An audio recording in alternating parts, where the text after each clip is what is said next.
तर मित्रांनो, लग्नानंतर होईलच प्रेम या मालिकेच्या 7 फेब्रुवारीच्या एपिसोडमध्ये खूप छान ट्विस्ट बघायला मिळतोय. आणि ट्विस्ट असा असणार आहे की काव्याच्या परीक्षेसाठी निघालेले असतात.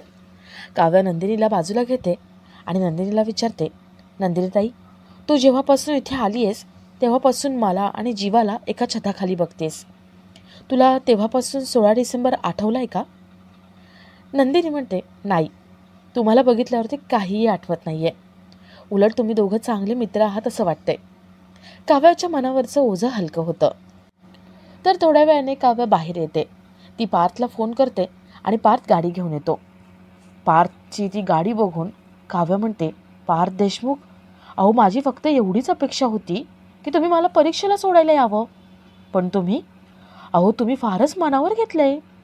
काव्या पार्थ एकमेकांकडे प्रेमाने बघत असतात, बोलत असतात. तर इथे पार्थ काव्याला सोडायला गेलाय म्हणून रम्याच्या जीवाची आग होत असते. तिची खूप चिडचिड होत असते आणि हा सगळा राग चिडचिड ती नंदिनीवर काढते. जीवाला ते बघवलं जात नाही. जीवा म्हणतो, मला माहिती आहे ना हे राग चिडचिड का होते. दादा काव्याला सोडायला गेलाय म्हणून चिडचिड वाढली आहे ना. रम्या म्हणते, ए जीवा, मी तुझ्याशी बोलतच नाहीये आणि तू का मध्ये मध्ये बोलतोयस. जीवा म्हणतो, कारण तू नंदिनीला बोलतेस ना म्हणून. नंदिनीला बोलायचं नाही, ती माझी बायको आहे. इथे जीवासुद्धा नंदिनीवरचा सगळा राग विसरून जातो आणि तिला एक्सेप्ट करतो. नंदिनीसुद्धा जीवाचा पास्ट एक्सेप्ट करते. आता या चौघांचा संसार किती छान फुलतोय. आणि पार्थ जीवा हे सगळं ज्याने घडवून आणले म्हणजे रम्या वसू यांच्यापर्यंत कसे पोहोचत आहेत ते बघणंही तेवढंच इंटरेस्टिंग असेल. तर या सगळ्याची सुरुवात कशी होते ते थोडक्यात पाहू. तर मालिकेत आपल्याला असं बघायला मिळतंय की काव्या पार्थ एकमेकांशी बोलत असतात आणि नंदिनी तिथे येते. काव्या पार्थ धावत नंदिनीकडे येतात. पार्थ विचारतो, नंदिनी, अहो तुम्ही इथे कसं काय. नंदिनी म्हणते, काव्याची परीक्षा आहे ना म्हणून तिच्यासाठी खास नारळाच्या वड्या करून आणलेत. नंदिनीचं सगळं लक्ष जीवाकडे असतं. तिला वाटत असतं की जीवा आपल्याकडे येईल.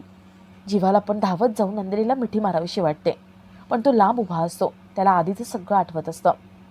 जीवाच्या डोळ्यात पाणी आलेलं असतं आणि नंदिनी त्याच्याकडे टक लावून बघत असते. काव्या म्हणते, पार्थ, ताई मला भेटायला आली आहे पण तिची नजर दुसऱ्याच कोणाला तरी भेटते, हो ना, वाटतंय ना. पार्थ म्हणतो, हो वाटतंय ना तसं.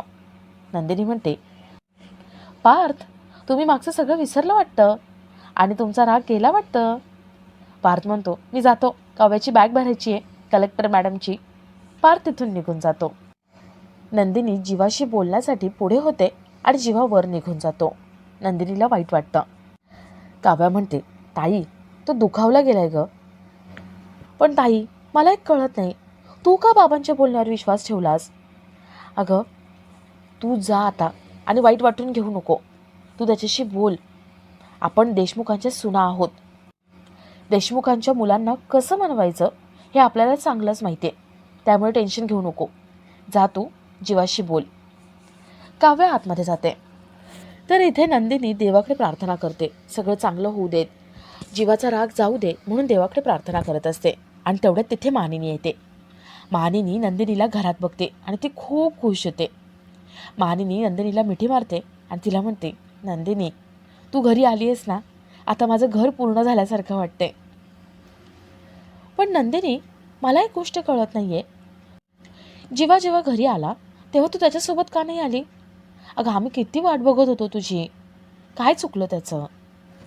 नंदिनी, जीवाने तुझ्यासाठी प्रत्येक गोष्ट केली ग. 21 दिवसांचं व्रत घेतलं आणि तरी पण ही गाडी अशीच अडकली. जाऊ दे, सॉरी, मी तुला प्रश्न विचारणार नाही. चल आता आहे ना, आपण मस्त बसू, चहा घेऊ, गप्पा मारू. नको नको, त्याआधी तुझं सामान ठेवू. कुठे तुझं सामान.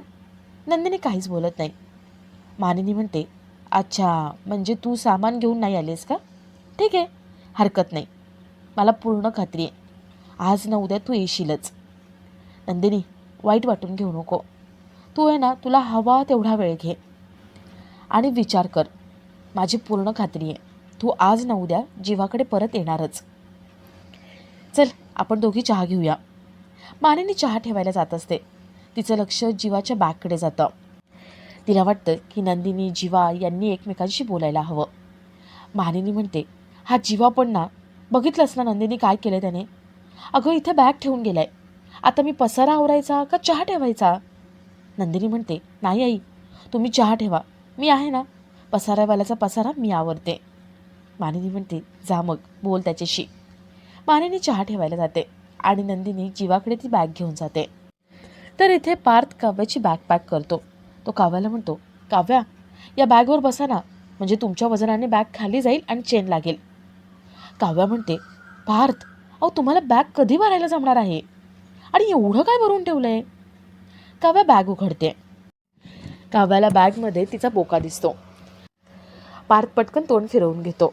त्याला खूप हसू येत असतं. काव्या म्हणते, बोकुडई, मला माहिती आहे तू हसतोयस.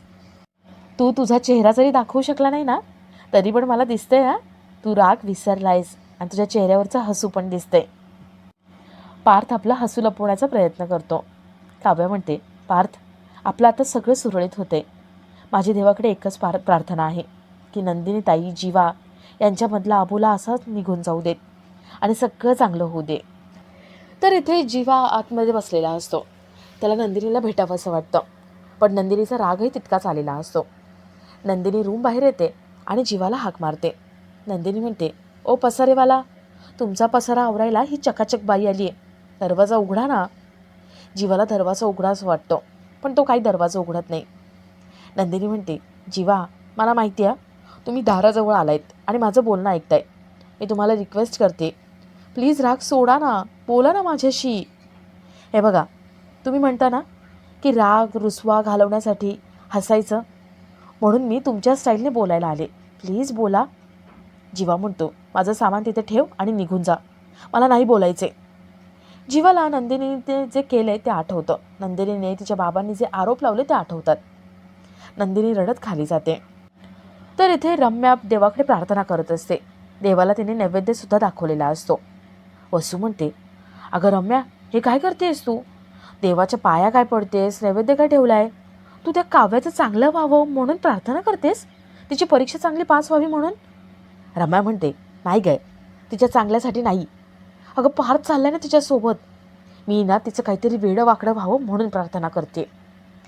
मला ना एवढा राग आलाय ना, हा पार्थ का जातो तिच्यासोबत? त्या काव्याचं कधीच चांगलं होणार नाही, वाटोळं होईल तिचं. वसूसुद्धा देवाकडे हीच प्रार्थना करते की काव्याचं काही चांगलं होऊ देऊ नको. तर थोड्या वेळाने काव्या निघालेली असते. काव्या सगळ्यां मोठ्यांच्या पाया पडते आणि आशीर्वाद घेते. नंदिनीचं सगळं लक्ष जीवाच्या रूमकडे असतं. काव्या म्हणते, ताई, अगं तू अजिबात टेन्शन घेऊ नको. विक्रम म्हणतो, काव्या, तू टेन्शन घेऊ नको, आमची तर पूर्ण खात्री आहे, आता सगळं चांगलं होणार आहे. तू तिथे परीक्षा पास करशील आणि इथे नंदिनी ही परीक्षा पास करेल. काव्या सगळ्यांना भेटते, निरोप घेते आणि आपला आजचा हा भाग इथेच संपतो.